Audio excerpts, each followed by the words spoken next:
वाला के कहत रह कि चोर हो कौना बात पर माने कौना बात पर तू कहत रह कि अब बताई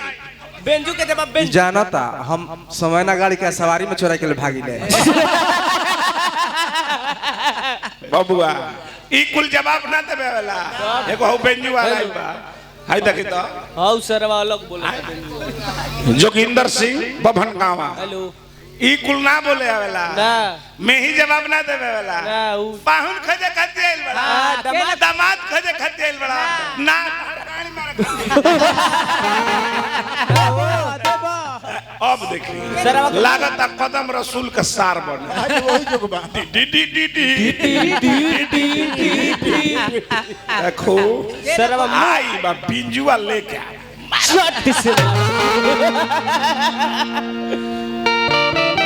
बिल्डिंग मकान रुपया पैसा सब कुछ ये रह जाए केहू लेके गोइल बा आज लेके गोइल बा एगो डाना ना जाई डाना जाई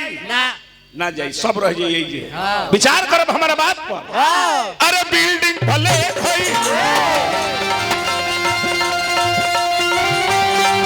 रुपया आयरन चेत जी दूसरा समय टिली तू हो मटिया में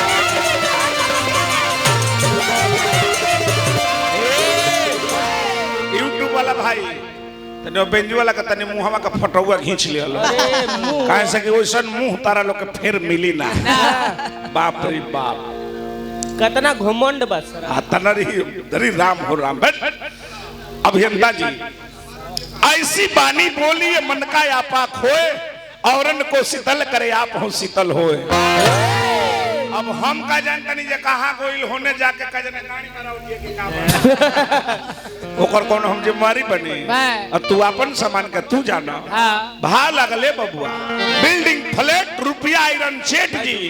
एक दिन दूसरे समेट ली तू होइबा मटिया में ठेहा पकटाई जहिया कूटी ए हर राम जी एक दिन मरे के परी ए ठेहा पकटाई जहिया कूटी मरे के परी सब कुछ छोटी ठेहा पकटाई जहिया कूटी मरे के परी सब कुछ छोटी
सब करा के बोलो हमारा बेंजू वाला कमक बोलो अब अतना नीमन गाय गाय गाय अतना गाय आदमी अतना माने गाय आदमी अभी जवन लइया जवन ई बजौले हा तारा बेंजू वाला जहिया रे तोरले बाजी बाजी रे बाजी बाजी सुनो बाजी चियरबौ का गाय खावे त गाय खावते जब बेंजू बजावे खाती का करैल बड़ा लाल चाटा खाती का करे पागल कहीं मुंह बा गए लेखा ओकरा बोलला से बुझाता कि वो ना नहीं ठीक ठीक ओकरा पानी से बुझाता बताओ ये पहले सुदर्शन जादव में रले है निर्मल भैया कहता रहे जे सुदर्शन जादव में से ही चोरी क के कदो भागल बड़े चोर है ई चोर ना है ये चोर ना है डेढ़ पाना बात है बोलने बड़े बाप रे बाप हरि भट हरि राम हो राम सीताराम देखा ओकर जवाब बा अब बताओ इनकर है झाल बजावेला ए जब बैठल बा अब बताओ इनकरा का कहता जे बहिन चोद है रउए कुछ बोली अरे एक और माई तो कोठा पर रहले अरे जय हो ये रह देखा कायदा में रह कायदा में एक घड़ी याद हो में पुनियाद तुलसी संगत साध के तहरे कोटि अपराध आई बड़ा धरती पर एको घड़ी कम से कम राम का नाम लो अभियंता जी जीवन में कुछ बाना ना गहना मत दिखाओ सुनो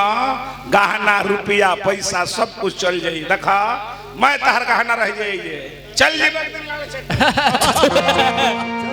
चल जेबो वो दिन देखा जहिया मर जीवनु दुनिया छोड़ दिहले आज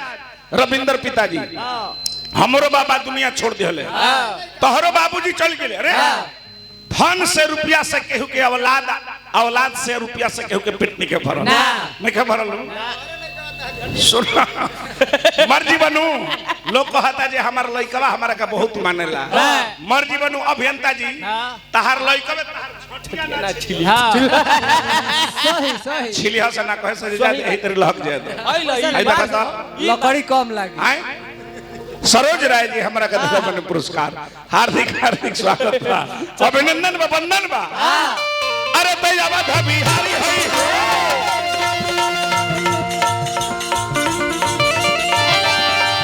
हरारी धेनु हाधारी ए भजन शिकारी बात बुझाया पिटारी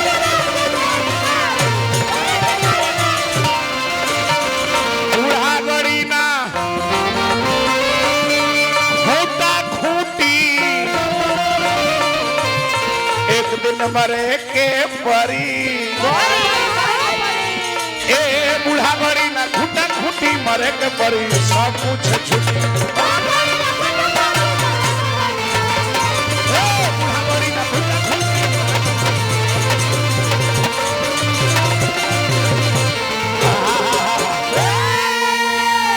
डॉक्टर विवेक जी उपचार सेवा सदन पर से हमारा का दिल बने पुरस्कार विजय राय जी रवो पैसा देने हैं वहाँ के देने हैं पैसा शैलेशो जी अभी तक हमारा ना बुझाइल जे आखिर मेन सार के है यहाँ के रुके आग्रह करब हम स्वागत करब रवा के तनी मंडली में आई एगो माला से हम रवा के स्वागत करब तनी आई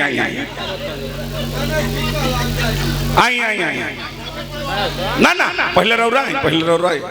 राउर पहले स्वागत कइल हमने के जरूरी बा हां जी जी काजी रावा लगहर गाई आई जी आई एगो हम रवा के माला से स्वागत हां ना ठीक बा हम पाहुनों को बुलाई लेकिन पहले रौरा के डाला माला एगो जोरदार तनी पहले ताली बाजे ए भैया ओ भैया बहनी का प्रतीक कराई अब छोड़ कि भैया के लाने आ बिहल्ला हम त ना जानने हैं ई तो हिलाई के गिरा दे धरा है अपना भैया के हाथ से रुपया धरा ला राखी बन्हाई जा भगवान तारा का बनौले रखा जा विजय राय जी राउर सार हवे नो तरौरा हमार भाई बहनी तो वहाँ का हमनियों के सारे बहनी रवा के प्रणाम करते नहीं जाई रौरा 5 बहनी के मालिक हो जाए अब हाथना बड़ाई कोई नहीं है तबो रवा राय जी ना दे पैसा तो हमार बेइज्जती न होई दी तो अतना पत्रवा 500 देबे के चाहिए गलती ना कोई नहीं है ना अबे खाली रवा सब माल फेंकी ना हमने के का से का कर दे जाए ठंडा में हमने के गर्मी ना लिया दे तो फिर रवा कह देखो तनी बगली में हाथ डालले बनी क के नोट निकले ला तकदीर में देखी देखा तनी एनियो तनी छोड़ सरोज राय जी नो अच्छा विजय राय मुखिया जी के मान सम्मान में हमारे को मिलल पुरस्कार खाली चौधरी बन हम के कुछ मालो फेंकब रबड़ आज खोल दी रबड़ खोल दी वो कुल आदमी विजय राय जी के मान सम्मान में बड़ी बड़ी रुपया दिले बने पुरस्कार हां हवा बनइले बड़े हाँ ठीक बा चली भगवान रख बनौले रखे जाना तन राजा दशरथ जी जब सुनले की रानी कूप भवन में सुनो है ना सुनो मंथरा कहे से कि सिखौले रहे कल के रानी राजा जवन तहरा कहे दूगो वरदान धरोहर के स्वरूप में दिले बड़े आज ओकर समय आ गइल बा जाके कूप भवन में गिर जा सुना पहिल का वरदान अपना बेटा भरत के राजगद्दी आराम के 14 वर्ष वनवास ऐसे ना सबक सिंगार हटावा और जाके कूप भवन में गिर जा सुता जाके गिर जा जाके कूप भवन में सुतिया बाप रे बाप सुतिया जब राजा दशरथ सुनले कि रानी कूप भवन में रानी जब कूप भवन में राजा दशरथ धीरे धीरे पहुंचल बड़े हे गजगामिनी हे प्राणों से प्रिय केहू मरले बा आज खुशी के दिन बा लेकिन आज तू हमारे प्राणों से प्रिय हो लेकिन आज तू कूप भवन में ऐसन दशा देख के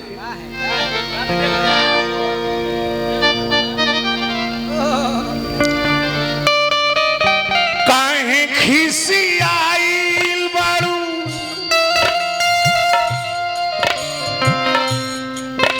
अरे जान ले बुका हो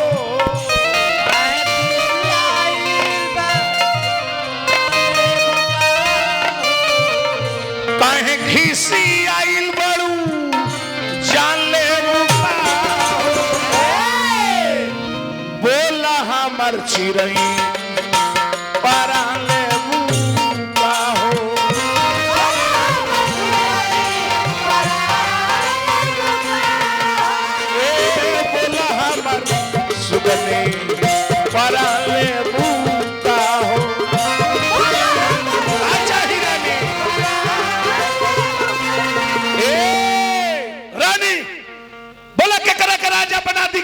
भिखारी बना दी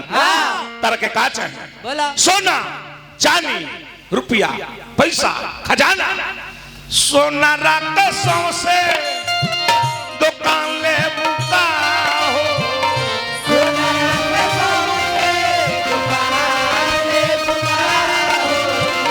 सोना रात सगरी दुकान ले बुका हो बोला हमर चिरई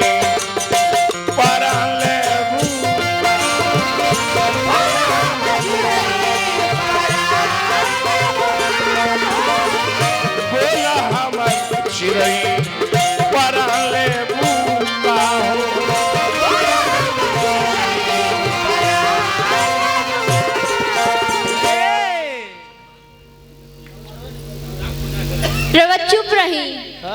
रेवा के देखल नहीं के चाहतन इका तू कहतरू रानी तू हमर प्राणों से प्रिय हो गजगामिनी हो तहरा खातिर आज खुशी के माहौल बा